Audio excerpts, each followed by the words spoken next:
पवारसाहेबांची भेट झालेली आहे, साधं बोलणंही नव्हतं. पण अलीकडच्या कालावधीमध्ये त्यांचे प्रकृतीचे होणारे चढउतार, वारंवार ब्रीचकांडी हॉस्पिटलमध्ये त्यांना खोकल्याचा, दम्याचा, तापाचा त्रास झाल्याच्यानंतर भेटावं अशी इच्छा, म्हणजे मी विनंती केली होती भेट मिळावी म्हणून. मधल्या कालावधीमध्ये मिळाली होती त्याला मी दौऱ्यावरती होतो. मी मुंबईत असताना साहेबांचे दौरे होते. त्या दिवशी नेमकंच गुवाहाटीला आसामच्या नवनिर्वाचित मुख्यमंत्र्यांची शपथ घेतल्याच्या नंतर मुंबईला परतल्यावर साहेबांच्याकडनं निरोप आला की दुसऱ्या दिवशी मी असेल तर भेट होऊ शकते. दुसऱ्या दिवशी माझ्या मतदारसंघामध्ये नितेश राणे यांचे कार्यक्रम होते. संध्याकाळी एक अमृत महोत्सवाचा कार्यक्रम पनवेलला होता. मला विचारण्यात आलं की आज वेळ आहे का, म्हणून मी पवारसाहेबांना भेटायला गेलो. 10 मिनिटं विचारपूस प्रकृतीची केली. त्याच्यात कुठलीही राजकीय चर्चा झालेली नाही, होण्याचं काही कारण उद्भवतच नाही. साहेबांची प्रकृती, साहेबांची तब्येत आणि आम्ही संबंध ज्या पद्धतीने फिरतो त्याच्याबद्दलची एवढीच चर्चा. याच्यामध्ये बिलकुल कुठला राष्ट्रवादी काँग्रेस पक्ष, आमच्या पक्षांतर्गत कुठली विषय चर्चा होण्याचं काही कारण नाही. कारण पवारसाहेबसुद्धा एक ज्येष्ठ नेते आहेत. विशेष करून पवारसाहेब नेहमी ज्या वेळेला त्यांच्या पक्षाखेरीज इतर पक्षाच्या मान्यवरांशी सुद्धा त्यांचा खूप संबंध राहतो. इतर घटकातल्या मान्यवरांशी सुद्धा त्यांचा नेहमीच संबंध येत असतो. अशा वेळेला त्या निगडीत असलेल्या साहेबांची चर्चा होत असते. आणि मी सुद्धा स्वतःला एका शिस्तीत बाळगणारा कार्यकर्ता आहे. प्रदेश राष्ट्रवादी काँग्रेस पक्षाचा मी अध्यक्ष म्हणून त्या ठिकाणी काम करतो. अशा वेळेला अशी चर्चा झाली नाही आणि त्याच्यामुळे कुठल्याबद्दल तक्रार करणं हा विषय त्या ठिकाणी उद्भवतो.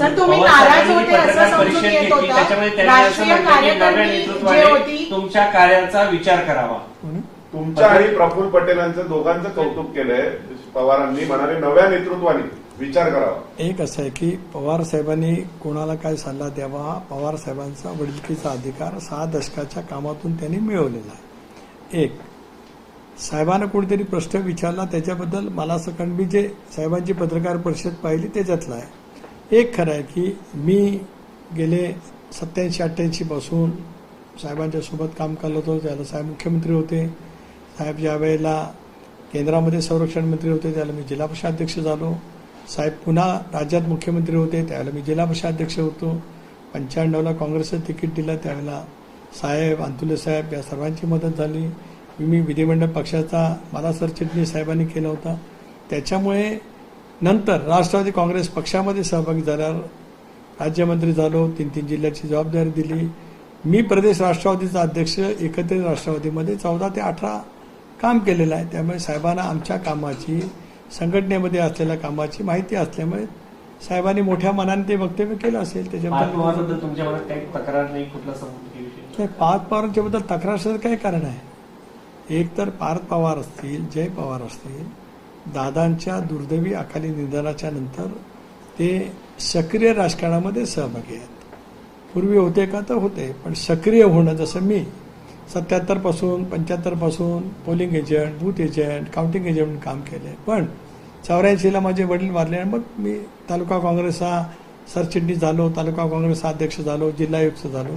तसं आज दादांच्या दुर्दैवी अकाली निधनाच्या नंतर पार्थ असतील, जय असतील, हे आता सक्रिय राजकारणात आहेत. त्यामुळे तरुण नेतृत्व आहे. तर त्यांच्याबद्दलची तक्रार असण्याचं कारणच काय? उलट दादांच्या समवेत दीर्घकाळ आम्ही राजकीय प्रवास केला असल्यामुळेच योग्य वेळेला योग्य मार्गदर्शन, त्यांची काय भूमिका असेल ते आम्हाला काय वाटतं ते आम्ही समजून घेऊन चर्चा करून पक्षांतर्गत आम्ही त्या ठिकाणी वाटचाल करत असतो. आम्हाला आता पुढच्या 25 वर्षाची पक्षाची वाटचाल करायची आहे. 2029च्या निवडणुका आहे. त्याच्या आधी राज्यातल्या उरलेल्या जिल्हा परिषदेच्या निवडणुका त्या ठिकाणी येतील, ग्रामपंचायतीच्या निवडणुका येतील. संघटनेचं कार्यक्षेत्र अजून वाढवायचं असेल तर काय पद्धतीने काम करायचं आहे याची चर्चा मी वारंवार करत असतो. एक प्रश्न त्याला असा आहे की फेब्रुवारीमध्ये 16 फेब्रुवारीला एक घटना दाखल करण्यात आली इलेक्शन कमिशनला आणि त्यावर तुमची सही होती, प्रफुल्ल पटेलांची होती आणि त्यांनी राष्ट्रीय अध्यक्षांचे अधिकार कार्याध्यक्षांना देण्याचा प्रयत्न झाला. या विषयावरती आम्ही पक्षांतर्गत चर्चा केलेली आहे. तो विषय पूर्णपणाने संपुष्टात आलेला आहे. एकमताने, एक ताकदीने आम्ही सगळेजण पुढच्या काही कालावधीमध्येच, काही दिवसांमध्येच महाराष्ट्रव्यापी दौरा त्या ठिकाणी सुरू करू आणि संघटनेच्या पुनर्बांधणीला वेग त्या ठिकाणी देऊ. पुनर्बांधणी शब्द का बनलं की दादा असेपर्यंत एक बांधणीचा ढाचा ठरला होता. दादांच्या दुर्दैवी अकाली निधनाच्या नंतर सगळीच राजकीय समीकरणं बदलली. प्रशासकीय पातळीवरती बदलली, एनडीएमध्ये थोडीशी बदलली, पक्षांतर्गत बदलली, वेगवेगळ्या क्षेत्रामध्ये बदलली. अशा वेळेला एक खांबी नेतृत्वाच्याकडे आम्ही काम त्या ठिकाणी करत आलो. अशा वेळेला जे काही, कारण वहिनींचा 4थ्या दिवशी शपथ झाला, वहिनी अध्यक्ष झाल्या, 5 राज्यसभेवरती निवडून आले. त्याच्यानंतर गेले 2 महिने आम्हालाच काही मंडळींनी टीकेचं लक्ष केलं. जे काही पक्षांतर्गत हे निर्णय घेतले ते सहमतीने त्या कालावधीमध्ये घेतले गेले. शपथविधी असेल, राष्ट्रीय अध्यक्ष असेल, पारच्या निवडणुकीचा राज्यसभेत असेल, तर एकत्रितपणाने घेतले गेले. बदलण्याचा प्रयत्न. एक मिनिट. त्याही विषयावरती चर्चा त्या ठिकाणी झाली आणि तो विषयाच्या बद्दल समज गैरसमज काय होते ते संपुष्टात आलेले आहे. सर, तुम्ही नाराज झालेले राष्ट्रीय कार्यकारिणीत ज्या प्रकाराने एक बदल आला आहे त्यानंतर आता तुम्ही म्हणजे रिसेंटली सुनेत्रा पवार यांना पण भेटलात, आता एकमत झालं आहे का की अजून नाराजगी? कारण की तुमचं पहिले नाव नव्हतं, नंतर क्लेरिकल हे करून नंतर नाव आणण्यात आलं, पण नुसतं खासदार म्हणून क्लेरिकल मिस्टेक अजून दुरुस्त झाली नाही. पण मी नाराज आहे म्हटलं कोण? नाही तर विचारतो आम्ही झाला. मी नाराज कालही नव्हतो, आजही नाही, उद्या भविष्यात नाराज असं काही कारण नाही. एक तर 99 पासून राष्ट्रवादी काँग्रेस पक्षाच्या स्थापनेच्या पासूनचा मी एक कार्यकर्ता आहे. 23 साली दादांच्या नेतृत्वाखाली एनडीएमध्ये सहभागी होण्याचा जो निर्णय घेतला त्या महत्वाच्या प्रक्रियेतला मी एक महत्वाचा घटक आहे. त्याच्यामुळे ते घडण्यापूर्वी, घडल्याच्या नंतर लोकसभा, विधानसभा, त्याच्यामध्ये भारतीय जनता पक्ष, शिवसेने यांच्याशी जागा वाटप, निवडणुकीमधलं यश, या सर्वच ज्या काही घडामोडी झाल्या त्याच्यातला एक महत्वाचा मी घटक आहे. अशा वेळेला मी नाराज असण्याचं काही कारण नाही. मी कधी नाराज नव्हतो, आजही नाही आणि उद्या असणार नाही. शेवटी पक्ष चालवत असताना अनेक वेळेला काही प्रश्न निर्माण होत असतात. त्या प्रश्नाची उकल चर्चेच्या माध्यमातून होत असते. राष्ट्रवादी काँग्रेस पक्ष हा शिवशाहू फुले आंबेडकरांच्या पुरोगामी विचारावरती चालणारा पक्ष आहे. स्वर्गीय चव्हाण साहेबांच्या विचारावरती चालणारा पक्ष आहे आणि आमच्या पक्षामध्ये लोकशाही आहे. पण आम्ही सगळे बसून एकत्रितपणाने चर्चा करत असतो. अशा वेळेला आम्हाला काय काय एखाद्या विषयामध्ये वाटतं ते आम्ही मांडतो, नेतृत्व मांडत असतं.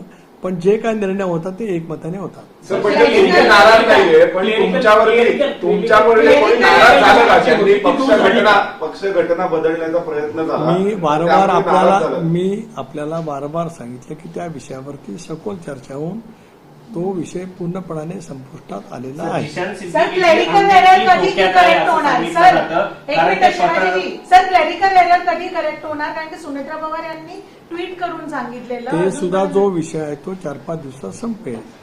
कारण बहिणींनीच राष्ट्रीय अध्यक्ष म्हणून ते ट्विट त्यावेळेला केलं. त्याच्यानंतर त्या विषयावरती आमची चर्चाही झाली. त्या बाबतीमध्ये चर्चा होऊन काय पद्धतीने पुढे वाटचाल करायची त्याच्यातला निर्णय झाला. आता त्या प्रक्रियेमधला जो कालावधी लागतो तो त्या ठिकाणी कालावधी घेतला जाईल. पण आता पक्ष एकसंघपणाने कामाला लागलेला आहे. तुम्ही प्रदेशाध्यक्ष म्हणून त्यांच्या एबी फॉर्मवरती सही केलेली आहे आणि जमा केलेल्या कागदपत्रांमध्ये प्रदेशाध्यक्ष पदाचा उल्लेख नाही, त्यामुळे त्यांची आमदारकी धोक्यात येईल असं सांगण्यात येत आहे.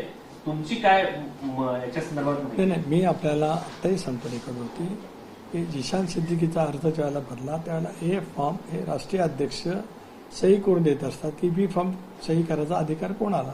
तो देत असताना सुनील तटकरे राष्ट्रवादी काँग्रेस पक्षाचे प्रदेशाध्यक्ष म्हणून त्यांनी ते दिला. बी फॉर्मवरती मी जिशान सिद्दीकींना राष्ट्रवादी काँग्रेस पक्षाचे अधिकृत उमेदवार म्हणून देताना बी फॉर्मवरती माझी सही सुनील तटकरे अध्यक्ष महाराष्ट्र प्रदेश राष्ट्रवादी काँग्रेस पक्ष म्हणून आहे. त्याच्यामुळे व्हॅलिड तो आहे. त्याच्यामुळे कुठलाही त्याच्यात तांत्रिक अडचण नाही, त्याच्यामध्ये कुठला आमदारकी धोक्यात आली अशातला काय भाग नाही. पण आता काही वेळेला काही स्पेक्युलेशन होत असतात. आता ते होत राहतील. आता प्रत्येक बाबीचा किती खुलासा करायचा त्याची शेवटी निर्णय, त्याची उत्तरं काळाच्या ओघामध्ये मिळत राहत असतात. कागदपत्र 26 फेब्रुवारीच्या मी ते सांगितलं. मी आपल्याला ते सांगतो की त्याच्यानंतरच एबी फॉर्मवरती सही होऊन तो दिलेला आहे. त्याच्यामुळे तो वैध आहे. आता मी मगाशी वारंवार आपल्याला सांगितलं की आम्ही मधल्या कालावधीमध्ये सगळेजण एकत्रितपणाने बसलो. आमच्या राष्ट्रीय अध्यक्ष, उपमुख्यमंत्री वहिनी होत्या, प्रफुल्लभाई होते, आमचे ज्येष्ठ नेते भुजबळ साहेब असतील, हसन मुश्रीफ असतील, दिलीप वळसे पाटील असतील, धनंजय मुंडे असतील, सुनील तटकरे असेल, पार्थ असेल, आम्ही एकत्रितपणाने बसून आता हा विषय पूर्णपणाने संपलेला आहे. त्याच्यामध्ये कुठलाही संदेह राहिलेला आहे. पूर्ण ताकदीने आता संघटनेच्या कामाला तर संजय शिरसाट असं म्हणाले की राष्ट्रवादीचे अनेक लोक आमच्या संपर्कात सॉरी. त्या कागदपत्रावरती असं लिहिलेलं आहे की हेच कागदपत्र फायनल समजले जावे आता मी वारंवार 26 तारखेच्या. मी ते सगळे वाचलं आहे. मी वाचलेलं असं कसं तुम्ही म्हणता? माझाही 42 वर्षाचा प्रवास आहे. असं सगळं वाचतच ह्या दिवसापर्यंत आलो. आता इथपर्यंत कसा पोचला असतो? तालुकाचा अध्यक्ष, जिल्हा आयोगचा अध्यक्ष, संघटनेमध्ये काम केलं, जिल्हा परिषद अध्यक्ष झालं, 5 वेळेला आमदार झालो, 15 वर्ष मंत्री राहिलो, 2दा खासदार निवडून आलोय, मार्चच्या मार्गाने आलो तर निवडून आलोय. तर त्याच्यामुळे ते सगळे कागद वाचलेले आहेत. त्या कागदावरची सगळी चर्चा ही पूर्णपणाने व्यवस्थितरित्या झालेली आहे. आणि आता पक्षाने या संदर्भामध्ये मी मगाच सांगितलं की जे काही पुनर्पत्र पाठवायचं आहे तोही निर्णय झालेला आहे. लवकरात लवकर पाठवलं जाईल. कुठलाही संदेह, कुठलाही समज गैरसमज आता पक्षामध्ये उरलेला नाही. धन्यवाद. शिरसाट म्हणाले की राष्ट्रवादीचे अनेक नेते आमच्या संपर्कात, तुमचे मित्रपक्ष डायरेक्ट असं म्हणतात की आता शिरसाटाने काय म्हणावं, कारण ते सुद्धा एक शिवसेनेचे मंत्री पण आहेत, जबाबदार मंत्री आहेत. ते शिवसेनेची भूमिका मांडत असतात. आता आमच्या पक्षाबद्दल त्यांनी काय म्हणावं ते बोललेत. आता ते कशामुळे बोललेत, काय बोललेत ते त्यांचं त्यांना माहिती. ज्यावेळेला एकत्रितपणाने आम्ही कधी बसू त्यावेळेला आम्ही विचारू त्यांना, बाबा कुठल्या माहितीच्या आधारात आपण, म्हणजे कुठली माहिती आहे की ज्याच्यामुळे किंवा कुठली घटना घडली त्याच्यामुळे ते बोललेले आहे. ठीक आहे, पण ते नेहमी बोलतच असतात. त्याच्यामुळे काय त्याच्यात काय अशी काय हे होण्याचं काही कारण नाही. जसं ऑपरेशन टायगर महायुतीचे काही एक पक्ष राबवत आहे, तसा तुमचा पक्ष जो आहे तो ऑपरेशन घड्याळ वगैरे राबवत आहे. ऑपरेशन नाही, आम्ही घड्याळ आहे. त्याच्यामुळे तसं येत नाही. कारण एक तर त्या पक्षाला पवारसाहेबांचं नेतृत्व त्या ठिकाणी काम करते आहे. तिथे असलेले निवडून आलेले सगळे लोकसभा सदस्य दीर्घ अनुभवाचे आहेत. त्यामुळे ऑपरेशन तुतारी वगैरे असा कुठलाही मुद्दा आमच्या समोर नाही. एक बाब खरी आहे की स्वर्गीय दादा आहेत असताना विलिनीकरणाची चर्चा एका टप्प्यापर्यंत गेली होती. त्याच्यानंतरच्या सुद्धा काही घडामोडी झाल्या. काल परवाच प्रदेशाध्यक्ष शशिकांत शिंदे पवारसाहेबांच्या पक्षाचे किंवा आदरणीय सुप्रियाताई यांनी या बाबतीतली स्पष्टपणाची भूमिका मांडलेली आहे. त्यामुळे आता त्या विषयामध्ये काय उरलेलं नाही शिल्लक. आता जे असेल ते आता आम्ही पहिल्यापासूनच मी सांगत आलो, आम्ही एनडीएमध्ये आहोत, भारतीय जनता पक्षाच्या नेतृत्वाखाली देशामध्ये काम करतो आहोत, राज्यामध्ये त्या ठिकाणी काम करतो आहोत. ती भूमिका घेऊनच विकासाभिमुख कामाला आम्हाला पुढच्या कालावधीमध्ये गती त्या ठिकाणी द्यायची. धन्यवाद.